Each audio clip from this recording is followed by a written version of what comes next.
Hello दोस्तों, transformer क्या है?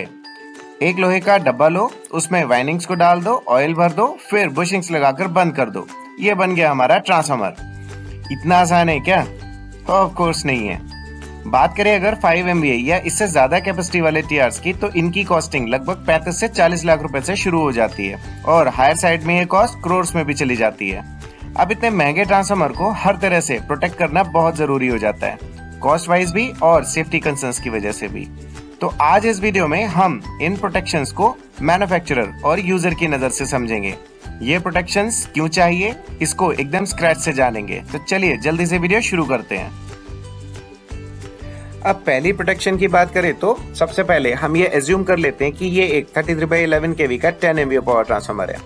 अब दोस्तों, आप कभी नहीं चाहेंगे कि ये ट्रांसफार्मर ओवरलोड कंडीशन में चले, तो इसके लिए हमें क्या करना पड़ेगा?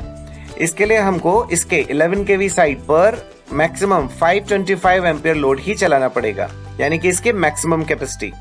करस्पॉन्डिंगली 33 kV साइड पर बात करें तो 175 एम्पियर। इसके लिए हमको ओवर करंट रिले लगानी पड़ेगी। ये रिले लोड के सेट वैल्यू से ऊपर जाते ही ब्रेकर को ट्रिप कमांड भेज देगी। एडिशनली ये फॉल्ट कंडीशन में भी प्रोटेक्शन प्रोवाइड करेगी। इसी तरह अर्थ फॉल्ट रिले लगा लें तो नॉर्मल अर्थ फॉल्ट प्रोटेक्शन भी मिल जाएगी। तो इस तरह से ट्रांसफार्मर के लिए पहली प्रोटेक्शन हो गई ओवर करंट प्लस अर्थ फॉल्ट रिले। दोस्तों, ट्रांसफार्मर्स की फुल लोड करंट कैसे कैलकुलेट करते हैं, इस पर हमने एक सेपरेट वीडियो बना रखी है। उसका लिंक इस वीडियो के अंत में और डिस्क्रिप्शन में दिया गया है, आप देख सकते हैं।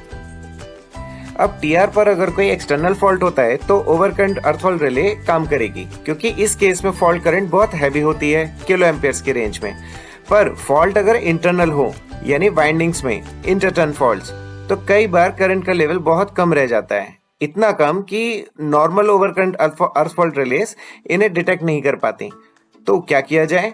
फॉल्ट तो है, क्यों ना हम HV और LV दोनों साइड्स के करंट को कंपेयर कराएं। अगर इनके बीच का डिफरेंस एक सेट वैल्यू से ज्यादा आए तो ब्रेकर को ट्रिप हो जाए। हम बात कर रहे हैं डिफरेंशियल प्रोटेक्शन की। अब चूंकि इसमें HV और LV दोनों साइड्स के सिटीज को कंपेयर कराते हैं तो पूरा जोन प्रोटेक्ट हो जाता है, इसलिए इसे यूनिट प्रोटेक्शन स्कीम भी कहते हैं। अब ध्यान दीजिए कि जब भी कोई फॉल्ट इस जोन के बाहर होगा तो ये डिफरेंशियल रिले ऑपरेट नहीं होगी, क्योंकि HV और LV दोनों में सेम फॉल्ट करंट फ्लो होगी, इसलिए डिफरेंस 0 होगा। तो ये हो गई हमारी डिफरेंशियल प्रोटेक्शन। अब दोस्तों, थोड़ा और ध्यान दीजिए कि सेकेंडरी वाइंडिंग स्टार कनेक्टेड है। अगर कोई फॉल्ट स्टार पॉइंट के पास होता है तो फॉल्ट करंट इतनी कम होगी कि डिफरेंशियल रिले भी डिटेक्ट नहीं कर पाए, ऐसा हो सकता है। इस समस्या से निपटने के लिए अगर तीनों फेज की करंट को न्यूट्रल सिटी के साथ कंपेयर कराते रहें और डिफरेंस को मॉनिटर करें, तो ये वाला लो फॉल्ट करंट भी पकड़ में आ जाएगा। इसे कहते हैं REF प्रोटेक्शन, यानी रेस्ट्रिक्टेड अर्थ फॉल्ट प्रोटेक्शन। दोस्तों, अभी तक जो तीनों रिले हमने डिस्कस करी उनमें एक्चुएटिंग पैरामीटर करंट है। अब अगर ट्रांसफार्मर के फिजिकल डिजाइन को ऑब्जर्व करें तो हम कुछ और प्रोटेक्शंस भी प्रोवाइड कर सकते हैं, जैसे कि टैंक के अंदर हजारों लीटर ऑयल भरा हुआ है, वाइंडिंग्स हैं और पेपर इंसुलेशन वगैरह भी है। इनमें अगर कहीं पर भी कोई वीक पॉइंट होगा तो स्लो आर्किंग की वजह से गैस बबल्स बन सकते हैं, जो ऊपर उठकर पाइप के रास्ते से कंजर्वेटर में जाएंगे। अब ट्रांसफार्मर टैंक में गैस बबल्स का बनना एक फॉल्ट कंडीशन दिखाता है, तो ट्रांसफार्मर को तुरंत ऑफ हो जाना चाहिए।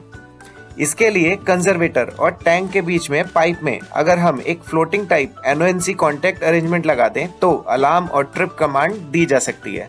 इसी को बुकोल्स रिले कहते हैं। ये ऑपरेट होती है तो इसका मतलब हुआ कि टीआर टैंक में गैस बबल्स बने हैं। अब आपको चेक करना होता है कि टैंक में गैस फॉर्मेशन हुआ है या फिर किसी और वजह से सिंपली एयर बबल्स हैं। अकॉर्डिंगली एक्शन लेना होता है।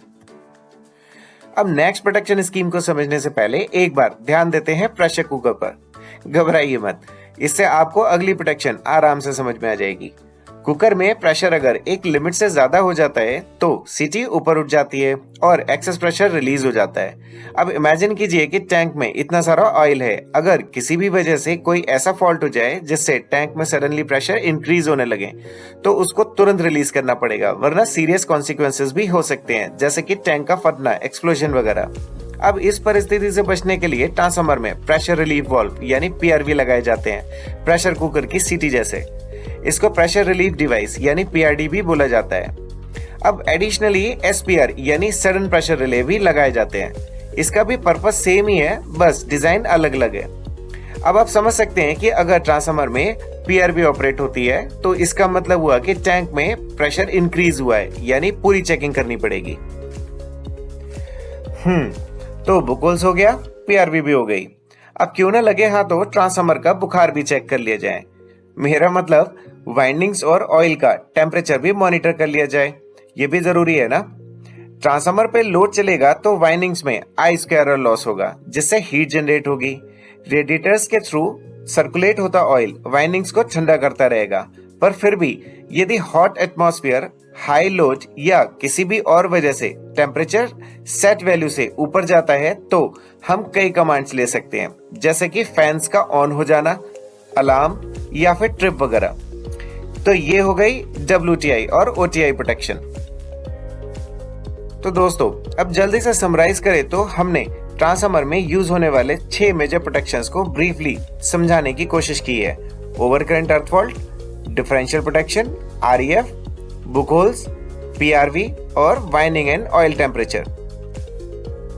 दोस्तों ट्रांसफार्मर्स का फुल लोड करंट कैसे निकालते हैं, अगर आप इसको आसान तरीके से समझना चाहते हैं या फिर करंट ट्रांसफार्मर्स के बारे में जानना चाहते हैं तो टाइम निकाल कर ये वीडियो जरूर देखिएगा। ये वीडियो अगर पसंद आई है तो लाइक, शेयर और सब्सक्राइब जरूर कीजिएगा। अपनी क्वेरीज को कमेंट बॉक्स में डाल दें। जल्दी फिर मिलेंगे एक नए वीडियो के साथ। तब तक के लिए goodbye, thank you and take care.